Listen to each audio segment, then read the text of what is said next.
let me know if you kind of like this content, and you'll have to let me know whether or not it's working on YouTube, because we've had some issues with that. Apparently it started live on Periscope and not elsewhere. I'm just going to push through this time, so apologies if you are listening on YouTube, because we're just going to push through and carry on. It'll pop up on YouTube at some point, I'm sure.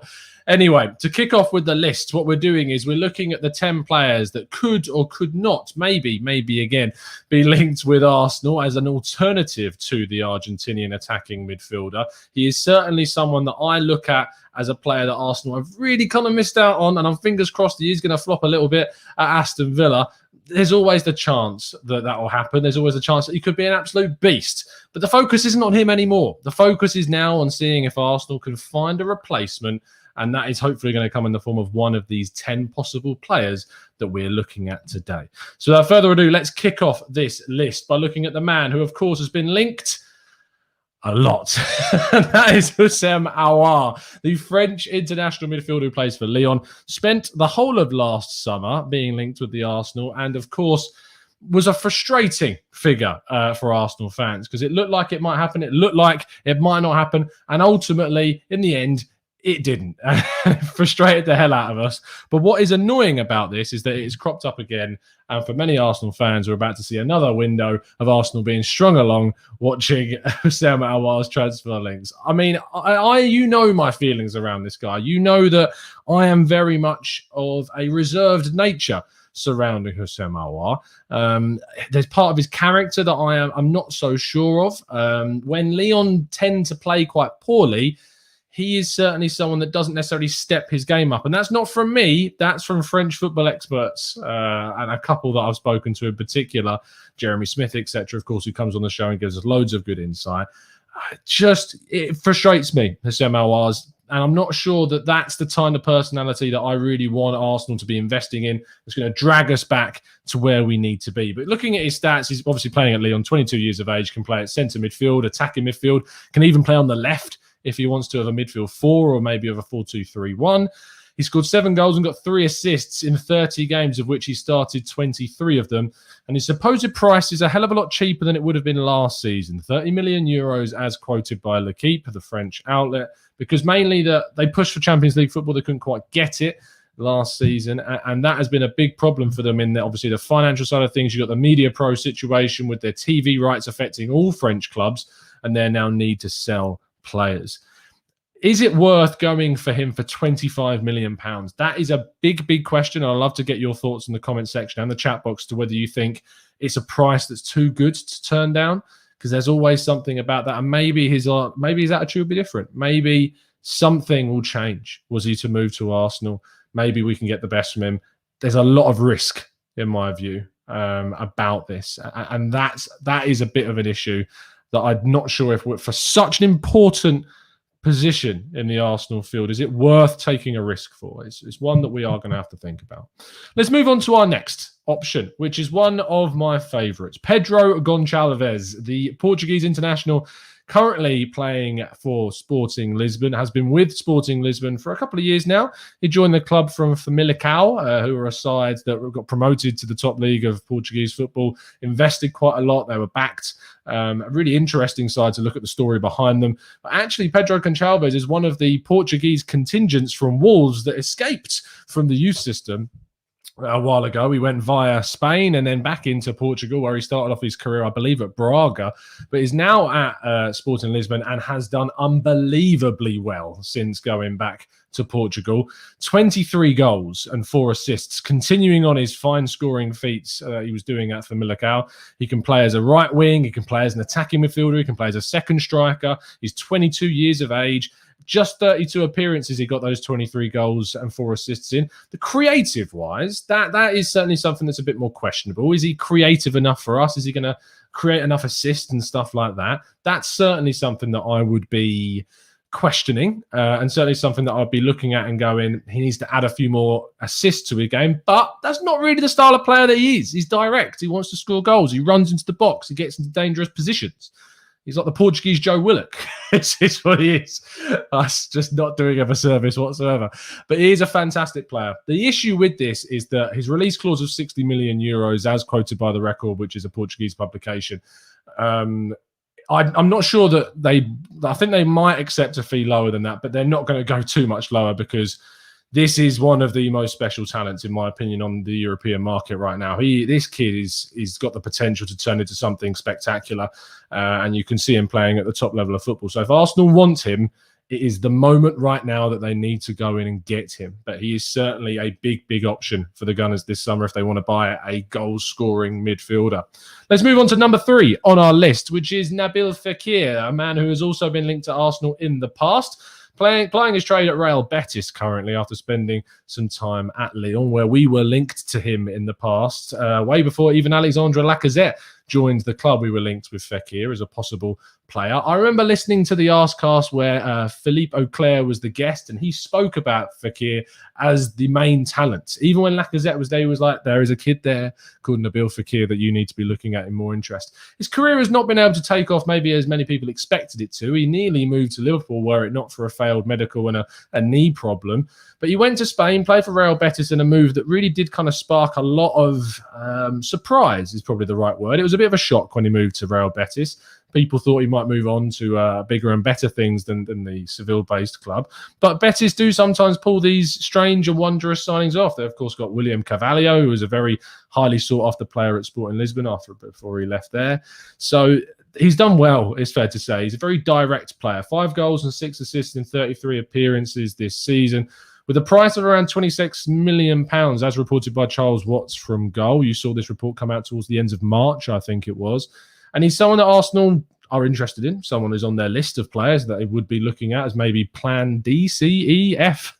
But he's on the radar of Arsenal Football Club, that is for sure. Whether or not he's the right guy for Arsenal is another question. Do we want a creator? Do we want someone who's more direct in their dribbling and driving into the box? Because that's what Fekir is more about. He's the kind of a complete opposite to say what we've experienced with Martin Odegaard is more of your creator, we'll come on to in a bit. Fekir is more of your direct run at goal and see ultimately what he can do. By the way, if you are commenting on the chat box, I am going to get to lots of your comments when we finish the list. So if you've got some pressing people, do you think, where the hell is this player? Tom's not included him on this list. Well, if you're catching up, please make sure you put one of those in the comment section. But if you are watching live, we will get to some of your suggestions when we finish the top 10 list. Next one is Matthias Pereira, the West Bromwich Albion, a Brazilian attacking midfielder that has had a stellar season despite the fact that West Brom, of course, went down. He's still impressed across the Premier League season with missing out on Emi Buendia. Norwich City have actually been linked with a move to say that maybe Pereira could be the guy to replace Buendia at the club. He can play as a cam. He can play on either flank. He's scored 11 goals and 6 assists this season. And interestingly, he only played 3 games on the left. But in those 3 games on the left-hand side, he scored 3 goals, which shows that he is maybe a bit more potent when played on the left-hand side. But it is mainly an attacking midfield position, which he's found himself in playing very well. Those 6 assists show that he creates goals. He scored against Arsenal, a really good goal where he drove from basically the halfway line and then slotted it in the bottom corner past Bernd Leno in 33 appearances where only came on 3 times. He did get sent off, which was a bit of a shame because they were doing quite well in the matchup when he did get sent off. But it's not really particularly part of his game. He's not looked upon as that type of player that's got a privy to a red card, really. So I wouldn't let that bother you in any way. The Express reports that about a £30 million bid would be what it'd take to get in the 25-year-old. 25 years of age is not considerably old. He had a sell-on value. If you get him for 3 years, he goes into his prime, and you've got that ability to, if you wanted to sell him on for a sizable fee. Matthias Pereira is someone that I am going to invest a little bit more time in and having a look at, because maybe I have overlooked this guy in the past as an option, and I think there's maybe a bit of a player in there, but you shouldn't discount the risk that would be associated with this deal. Can he make that step up from a club like West Brom to a club like Arsenal? It's yet to be seen. But I'd be very surprised if you didn't see him leave the club this summer and go to a Premier League side or maybe somewhere else. RB Leipzig have also been credited with some interest in this man. Speaking of RB Leipzig, the next man on our list is Marcel Sabitzer, the Leipzig midfielder. Of course, I couldn't really do a list without linking to someone who used to play for Red Bull Salzburg. But he didn't actually, like a lot of RB Leipzig players, start out life at Salzburg. He was actually a Rapid Vienna player that RB Leipzig signed, then loaned him back to Austria, and then that's where he joined Red Bull Salzburg, and he exploded. 19 goals in 33 league appearances in the Austrian division for the Bulls. He then returned straight back to Leipzig, where he has gradually been integrated and used more and more and more, and he's become an absolute fulcrum of that RB Leipzig team, which has led them to become competitors for the Bundesliga title. He can play as a cam. He's played in more of a central midfield position this season. He's dropped back with the introduction of the likes of Nkunku and Dani Olmo being present. He's dropped a little bit further back.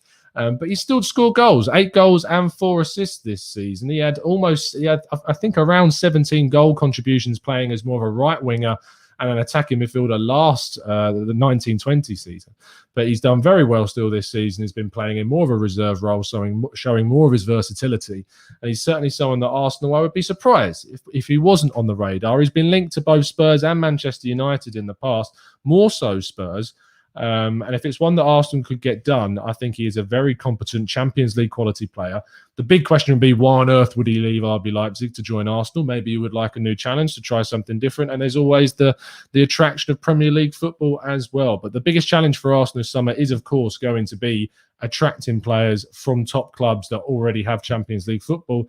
But if we've got ambition, it's something that we still need to look to try and do. In regards to a price, Bild, the German outlet, report that he'd be available for a fee of around 42 million euros, so just upwards of 35 million pounds. Let's move on to the next person on our list, which is, of course, someone we're very familiar with, and that is Martin Odegaard, the Norwegian international midfielder that we joined, or rather he joined, on loan to us on January for around a fee of, I think it was a couple of million euros signing on fee or loan fee. So it wasn't too expensive, which is in complete comparison and contrast to his actual price, which is, as of today, reported by Defensa Central and picked up by a lot of the English media to be worth around 60 million euros to Real Madrid, which is, for me, the instant turn-off about this possible option. Don't get me wrong, I like Martin Odegaard. I think he's got a hell of a lot of potential. I think, actually, we would see a lot more from him if Arsenal were to bring him in. I don't think last season was a real representation of what the kid is really capable of, having been injured for most of the first half of the season, coming into a completely new environment and having to assimilate into a new team. To still be as influential as he was, I was impressed with him. I liked him, and I would have been fine if we wanted to sign him. But for a 60 million euro fee, I just can't quite stomach and justify that. If Arsenal were to pay any fee, I'd be certainly looking for something basically around half of that figure. 30 million to 35 million pounds max is where I would go for on a Martin Odegaard signing. If we were told we were getting him for another season on loan and we were then going to focus on bringing someone in the following season, maybe I'd be open to that. But I think I'd rather see Arsenal just push the boat out this year and getting a player on a more permanent basis. Let's move on to the next one, which is Hakan Calhanoglu, the Turkish international AC Milan attacking midfielder that can play in a wider role as well. Made famous for a free kick he scored for Hamburg a long while ago from a ridiculous range. He's gone on to do different things since then. He joined Bayer Leverkusen and then, of course, moved away from there to join AC Milan. Has played in Europe. And has suffered with a couple of injury issues, but not too many to really be much of a concern. 4 goals and 10 assists show the great creator of this side of things, more so than a goal scorer from midfield. But still, 4 goals is a good return across a season for AC Milan, in which they really pushed to try and be a title competitor. They couldn't manage it for a full season, but for much of the season they were involved, and Calhanoglu was a big part of that. Unfortunately for them, though, he seems to be leaving on a free, as his contract will be expiring, and there's no news regarding possibilities of him signing a new deal, despite them being in reported talks for a very, very long time. But Calhanoglu is someone with a lot of talent. He is towards the older end of the players that we're looking at 27, meaning if you were to sign him onto your 4 or 5 year deal, sell-on value would probably be not very high, but considering that you're getting him on a free, any money made from him would be profit. Although, thinking about the fact that he is a free, you have to consider a possible signing on fee that would be made available to him. He still could sign a new deal with AC Milan. He could move somewhere else. He's a very talented player. Is he top and near the top of my list? He moves nearer because of the contractual situation, because he would be a free transfer. But I think there are better players out there that Arsenal could be looking at. But that doesn't discount his credit. It's just because it's such a convoluted and really competitive scene as to why I'd probably be targeting some other players. But if Arsenal were to go out and get him in on a free and then focus their investment on bringing in a couple of very decent central midfielders like a Basuma and a Ruben Neves, then maybe I'd be much more on board with it. But he's a certain option that Arsenal should be looking to consider.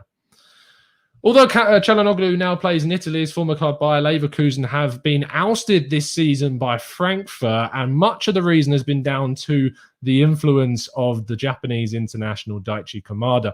He has been excellent for Frankfurt this season. 5 goals and 15 assists. Much of those were helping Andre Silva, the Portuguese striker, to score plenty of goals. He has actually been made available for transfer, though, it seems, this summer, with Bill reporting that Frankfurt are more than open to accepting a bid of around 30 million euros for this guy. He is very good, and I have been looking at him more and more as the weeks have gone on, especially towards the end of the window as Frankfurt were aiming for their top 4 finish. But he is someone that is going to be on the move, I imagine, this summer. I'd be surprised if no one went in for him because he has had a stellar campaign.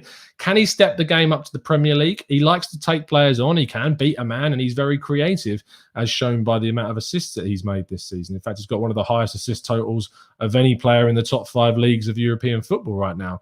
Is he good enough for Arsenal? Well, if he was to replicate the form that he was for last season, I would certainly put him on this list. I wouldn't be putting him on this list if I didn't think that he was. I think there is a player in here that could be something really special. I mean, you often see when players are signed from Asia that there's a commercial link to them because of the side. We saw it with Arsenal with Park Ju-young, you remember those days. But similar to Heung-min Son at Spurs, this is not one of those situations for me. He is a very, very talented player and not one that people should be turning their noses up at. Let's move on to the next one, which is Piotr. Our Polish listeners are going to have to give me some help with his first name pronunciation. But Zielinski, the Napoli Polish international, a fantastic player, and certainly towards the higher echelons of unrealism on our list. Zielinski is purely here out of fantasy than anything else and anything close to realistic. But he's certainly someone that if Arsenal were ever going to prove us wrong with how they're dealing with the market, and they were actually ever going to push the boat out, Zielinski is someone that I would love to see Arsenal really push for. The problem is his price. He's under a new contract, which he signed in 2020 with a release clause of £90 million.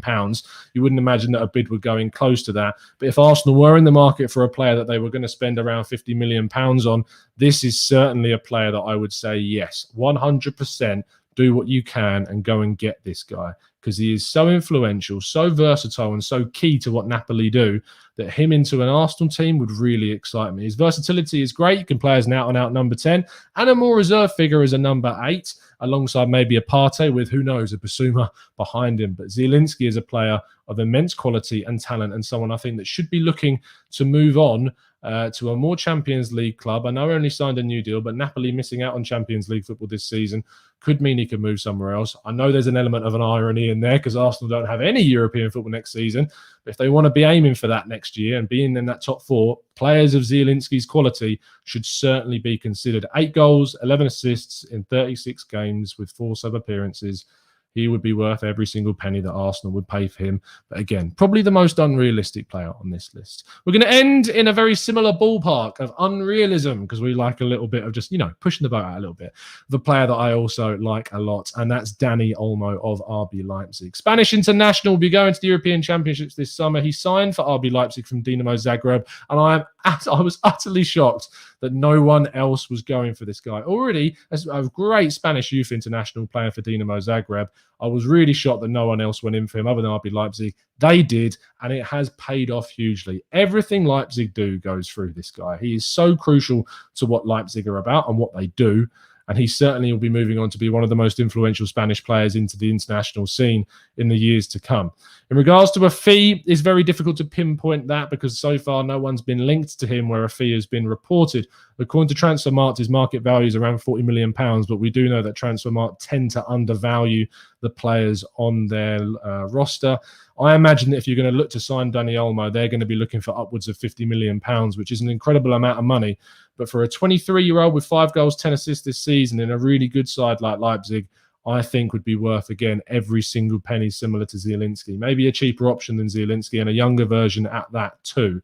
I think that Dani Olmo would be a really, really good pick. That concludes our top 10 list of possible Buendia alternatives. Some more realistic than others, some better than others, and some certainly more pricey than others. Now we move to the point of the video where I would love to see your thoughts and feelings. This is a live show. We're not just shows that sit here and throw names at you. We want to hear what you guys think in the chat box. So if you've got some thoughts and feelings, let's throw them in. Vignesh has suggested a name that didn't make our list, which is Tommy, hear me out. Donnie Van Der Beek, the Manchester United player, of course, joined from Ajax last summer, has barely played because of the presence of Bruno Fernandes, and the rumours that he was not a Ole Gunnar Solskjaer signing and more so came from their recruitment team. He is certainly someone I liked at Ajax a lot. Whether Man United would be open to selling him to Arsenal is a big, big question mark. But if Arsenal were to go out and get him and play him week in, week out, there's a possibility of a real player being in there. Suraj says, what are your thoughts on Dele Alli? My thoughts on Dele Alli are probably words that I can't use on this channel for, reasons. I'm not his biggest fan. And I don't think that Spurs would ever be looking at selling him to Arsenal. But there you go. There's my thoughts on him. Stephen Gilbert says, how are you feeling, Tom? Have you processed your Buendia grief? Yes, I have. I'm going to do another show, I think, this evening, just having a bit of a chat and a talk with you guys about the situation of the club and Buendia and some stuff. So do tune in for our live show, our Q&A show a little bit later on today. And we'll talk a lot about Buendia in more detail. Sholito says, talk about Ruben Neves. We will do that, as I say, a little bit later on our show. I have done a dedicated tactical breakdown on Ruben Neves. If you go onto your YouTube and you type in Ruben Neves, the Gooner Talk, it will come up. You will find it. It is there. So go listen to it. Dedicated show. We compare him statistically to Granit Xhaka, to Thomas Partey, to Yves Bissouma, and we see how he stacks up against those guys. So if you want to find out more about Ruben Neves, then go and have a read and watch of that video. 6 o'clock, Manu will say, 6 o'clock UK time. Isle says, Bernardo Silva, realistic if we can't get Erdoga, same kind of profile. I think Man City would ask for a hell of a lot of money, and I don't think he would want to go. I know I've seen some links where he's saying that he's not happy with the lack of regular game time. But as Pep says, if you're playing at City, you got to get used to that because, you rotate, you win trophies, you win games. I don't think they'd want to sell him. He's an incredible talent. And don't get me wrong, I'd take him in an absolute, no questions asked, I'd take him. But I just don't think it's realistic.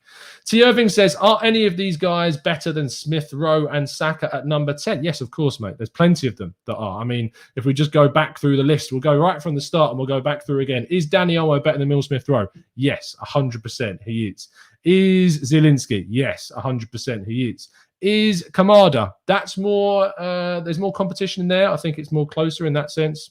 Calhanoglu, you would say, yes, certainly more developed, more established now with talent, but much older. Smith Rowe, you'd probably prioritise over years. Martin Erdoga, again, those two compete with each other really well. I don't think he's worth the fee that we were talking about. Marcel Sabitzer, yes, definitely better than Smith Rowe and more versatile than the player. Matheus Pereira, probably not. I probably wouldn't be starting him week in, week out, and that's probably why I'd go for someone else over him, but not one to rest your laurels on. Nabil Fekir, is he better than Smith Rowe? Yes, of course he is. Pedro Goncalves, is he better than Smith Rowe? Yes, I would say his ceiling is far higher right now. He has done what Smith Rowe hasn't right now. I think Smith Rowe's got all the potential in the world to be a great, great player, but at the moment, Pedro Goncalves, his goal output is insane. His composure, his finishing ability is just ridiculous. And then finally is Houssem Aouar. You'd imagine technical ability-wise, he's probably slightly ahead of Smith Rowe. The point is, though, T. Irving, that we need to sign someone. We need to bring someone in this position. So I hope that answers your question. Let's scroll down and get some more of your more latest comments in the chat. Tashi says, what about Ryan Christie from Celtic? Of course, Scottish international. Has done very well at Celtic. I think that we're probably targeting a level of player a little bit above Christie. I think he's probably a level below Buendia right now. And if we're going to go for someone who's an alternative to Buendia, I certainly would probably be aiming a bit higher. But if we were looking for someone, say, as competition for Smith Rowe, which I think he would be competition, I'm just not sure he's of the level that we would necessarily be looking at. O'Malley says Sabitzer or Calhanoglu are my choice. Manu says Roman Favre was linked with a Premier League club. Interesting. Is he going to move somewhere else away from where he currently is? Sai says, Tom, we have been so unpredictable that we'll end up with Big Sam as attacking midfielder. That would be a complete spectacle, and I might even pay up for paying 10 million to see Big Sam playing as an attacking midfielder. Hood says, what about Tom? What about your favoured Basuma alternative? Good shout. Maybe we'll do a top 10 series on central midfielders that Arsenal could go for. If you like these top 10 shows, then please let me know. Alpha says, I like Ilicic at Atalanta. Super underrated and a goal scorer at number 10. Plays across the line too. Both footed. How old is Ilicic? How old is the Slovenian international? He's 33. So probably not, Alpha. He is 33, but there is another player at Atalanta in an attacking midfield role called Malinowski, I believe. I'm really sorry if I've pronounced that wrong, but he's a Ukrainian international. He is very good, but I think he's 28. Is Malinowski. Let me just check onto there. Malinowski is his name. Malinowski, attacking midfielder, 28 years of age. He has impressed a lot since going to Atalanta. Maybe he is someone that could have made our list. 8 goals, 12 assists this season. He could have very well been on our list, but maybe at the age of 28, maybe a little bit higher of an age profile than we are currently looking at. But Ilicic, far too old, 33 years of age. So there you go. Luke Williams, let me scroll up and get your comment again. I can see us buying one player like last year with Partey right at the last minute. Should we really expect anything more? I mean, at the end of the day, some dominoes need to fall before players become available. Players that are available right now might not be then, and players that are not available right now may become available later on in the window. It's just sometimes how the way things work. I'd like us to get business done, both regarding outs and ins, as early as possible, but it's just not realistic at this stage of time. Alex Jones says, who do you think is the best out of those 10s? Well, obviously, who I think Zielinski for me is probably the best on the list by a long distance. But I think he's far too unrealistic. The best realistic options on that list, I like Marcel Sabitzer as a realistic option. I like Kamada as a realistic option. I love Dani Olmo, but I'm not sure that's realistic. I can't put my finger down on one, Alex. It's too hard to pick one from that list. Taylex says, what about Carlos Soler at Valencia? Soler was, of course, someone that came through at Valencia that was linked to a lot of big clubs a couple of years ago, Manchester United in particular. Has really struggled to kind of nail down an out-and-out position. Right midfielder, central midfielder, attacking midfielder. He's played in lots of areas for Valencia, Soler. I'm not sure if he's the right guy now. I'm not sure if it would be it's not a risk-free move, that's for sure, and would certainly be a cheaper option because Valencia have been selling on the cheap of late. I'm not sure if he's the right guy. I'm not sure if he's been able to push on from the hype, and I'm not sure if he would be the man to take us forwards. But Soler is not a bad shout. I just think there are better options out there currently. Nicholas says, a possible thought as to why the front office isn't gunning full on for a new creative number 10. It's if Arteta really wants to change into a 4-3-3 lineup and thus no number 10s. Well, it's a good shout. I think maybe there is scope to do that. I mean, there's been teams that have been very successful without an out-and-out number 10. Liverpool is a big example of that. I think that Thomas Partey works a lot better in a midfield 3 with the number 6 playing behind him and he's playing alongside another number 8.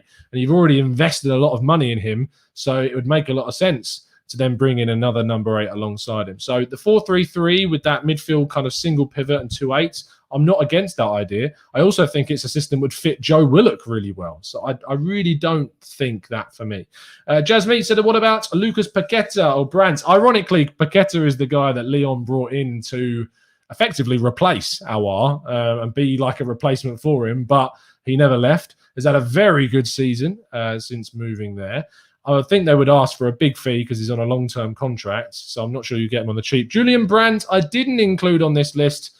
Julian Brandt's never really excited me. I think he's only gone downhill since leaving Bayer Leverkusen, hasn't fulfilled the potential that he had there and has not pushed on. So for me, he's not a player that's on the up, and I'm not sure that if he would make my list, and that's why I didn't include him, and I think there are better options out there. Michael Elise, Dan Robert, obviously, I think he's a fantastic player, really great talent. Doesn't make the list for me here because we're looking at kind of more established talents than the prospective ones, but someone that I would certainly love to see Arsenal bring in without a doubt, in any possible way. Stephen Andrews says, Tom, thoughts on Kostic from Frankfurt? Left wing back / left wing kind of player, Serbian international. He is, again, I'm not sure how old Kostic is now. I think he's been around for a fair amount of time. Let me double check. 28 years of age. Again, more on the left-hand side. And I think we've got enough on the left. I think we really are looking at either an out-and-out cam that has got kind of the potential to play on the right more so than on the left. I think the left with Saka, Martinelli, even Pepe that's done well there. I think there's too much focus and too much competition on the left. I'd be looking for someone that's more a cam with the potential as a possible right-sided player, like the Buendia profile. That's what I'd be looking at. That's why I like Goncalves a hell of a lot. Anyway, I think that's what we're going to do, is we're going to wrap things up there. If you have enjoyed these top 10 kind of videos and shows, then please do let me know in the comment section, and we might do some more of them on other positions like right back, central midfield, backup goalkeepers, backup left backs. Do let me know if you have enjoyed it. And if you think we haven't mentioned a player that you were desperate to see on this list, then put it in the comment section. Tell me who that player is. We'll be back again later on today, actually. I'm going to do another Q&A show of you guys, probably around 6 p.m. UK time. Drop a like on the video if you've enjoyed it, guys. Subscribe to the channel if you're new. And as always, up the Arsenal.